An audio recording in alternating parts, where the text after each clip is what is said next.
কি না ভাবে গৌরাঙ্গ কথা কহে গদাধারে। ভক্তমণ্ডলী, ভক্তিমতী মায়েরা অন্যমনস্ক হবেন না, সবাই ধ্যান দেবেন। কারণ কীর্তন কীরতন বস্তু, কীর্তন শোনা এত সোজা নয়।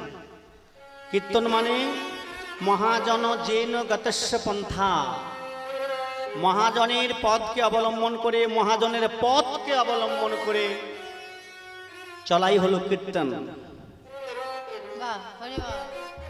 আজগুবি গল্প বানিয়ে বানিয়ে তত্ত্ব, এখন তো তত্ত্বের ছড়াছড়ি, কত যে তত্ত্ব বেরোচ্ছে, কি তত্ত্ব বেরোচ্ছে, কে তত্ত্ব সম্রাট, কে তত্ত্ববিদ। আমি বাবা তত্ত্ব সম্রাটও নই আর তত্ত্ববিদও নই, সুর সম্রাটও নই, সুরের সাগরও নই, সুরের বাটি গ্লাস যা বলতে পারে। কারণ আমার মেদিনীপুরটা একটু আলাদা।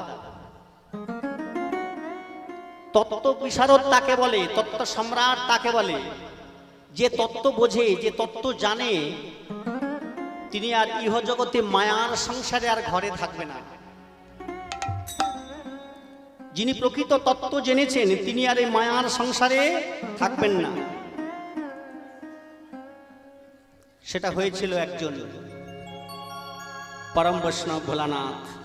তিনি জেনেছিলেন বলে সোনার কৈলাস ছেড়ে দিয়ে কোথায় আশ্রয় নিয়েছিলেন?